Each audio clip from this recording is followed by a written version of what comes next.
Hello, how y'all doing? Hey, there she is. So first I want to say the series is awesome. I'm talking about, I was like, I know who did it. Then I'm like, no, it wasn't her. It was him. Then no. So it was just like, it definitely is suspenseful. It definitely leaves you kind of like on the edge of your seat. So kudos to all of you guys. One of my questions was already asked. So I'm just gonna ask you guys in a whole group. What did it take to actually get into character for you to be able to be like successful in your character? Did it take watching murder films? Did it take reading a book? Like, what did it take for you to get into character at that moment? For me, it's always wardrobe, when you kind of have like the hair, the makeup, everything's done, and then you put on the clothes and you go, oh, that's who I am. Okay. Yeah. I see you, Abby. I see you. I see you, Ray. I see you, like, you know what I mean? Like, all of a sudden that really adds such a layer, and it's so important because everybody who works on a production is telling the story.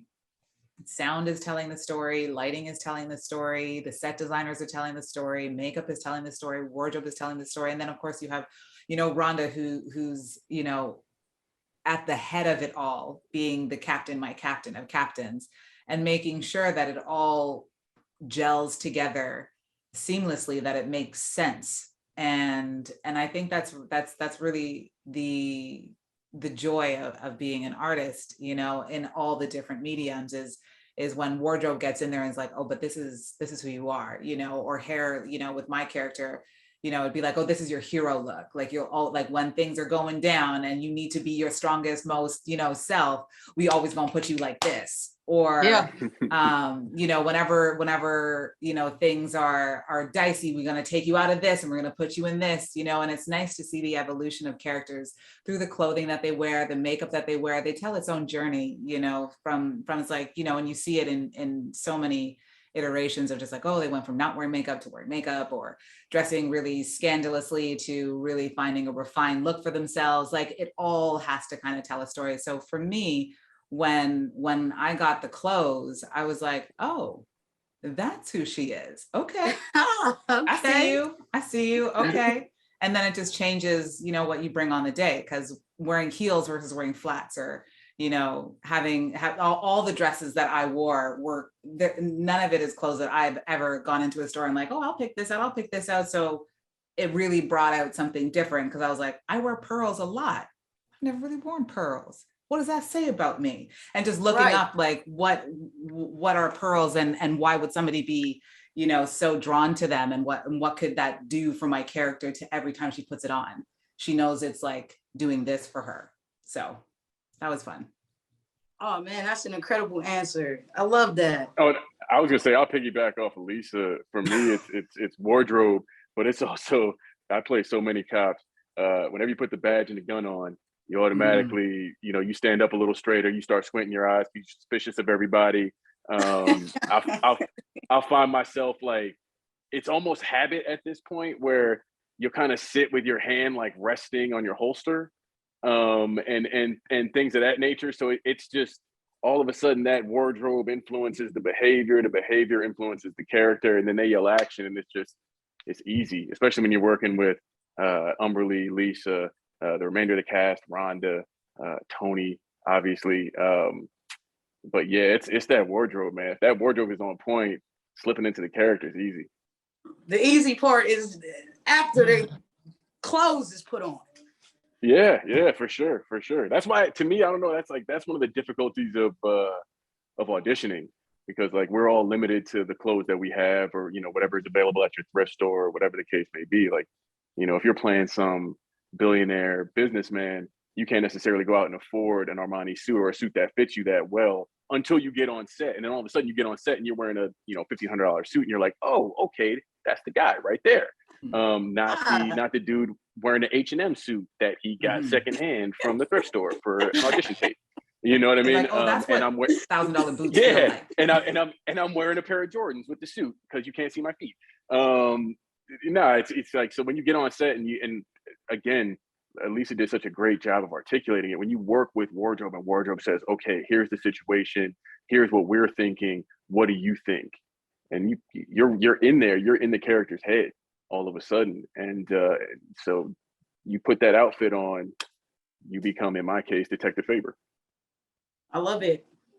I'm adding, I agree with all of this too, but another thing that really helps me get into character, because I can't memorize everything all at once. I'm the kind of person that, you know, we wrap on the day and then you get the scenes that you're going to shoot the next day, and you get to find out who your acting partner is going to be, what the set is going to be, the location, and what you're doing that day. So I kind of compartmentalize every single day.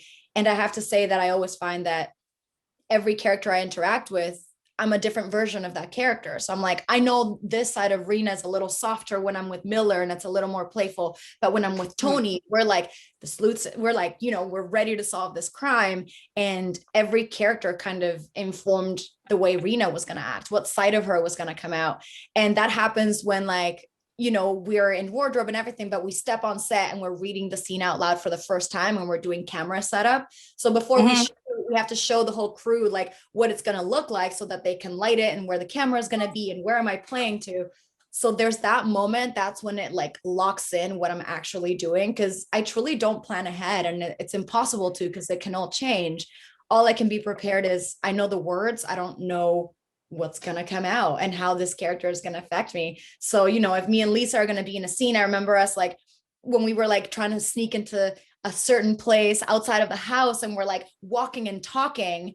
It's different when I'm memorizing it the night before. Whereas like I'm next to her and I'm like, oh, look what we're wearing. We look powerful. And we're like, okay, this is the feeling of it. So it's like the character that I'm with informs that, and the set. And when it's like action, you're like, that's when it really comes to life. Because for me, I'm like, I don't think I can fully be in it until they, you know, they say action. And I'm like, okay, it's on. And you know, that person comes in and it solidifies everything else beyond that. It's all in my imagination and excitement, whereas it's real when it's like, it's go time. So that's always really fun. I'm like, I'm always surprising myself. I don't know what's going to come out, but I'm just letting it actually affect me and wash over me. And it's fine. I'm like, I'm making a movie right now. Like, this is crazy. Right. Yeah. Well, like I said, y'all did an amazing job. The cast was phenomenal. The suspense is there. The action is there. The comedy is there. Like every bit of, you know, emotion is in this series, and I enjoyed it, and I know the world is going to enjoy it. Congratulations to every one of y'all. And the wardrobe was definitely on point. So we're giving them 2 thumbs up. Thank y'all for having me today as well. Thank you. Thank you. Have a good one. You too.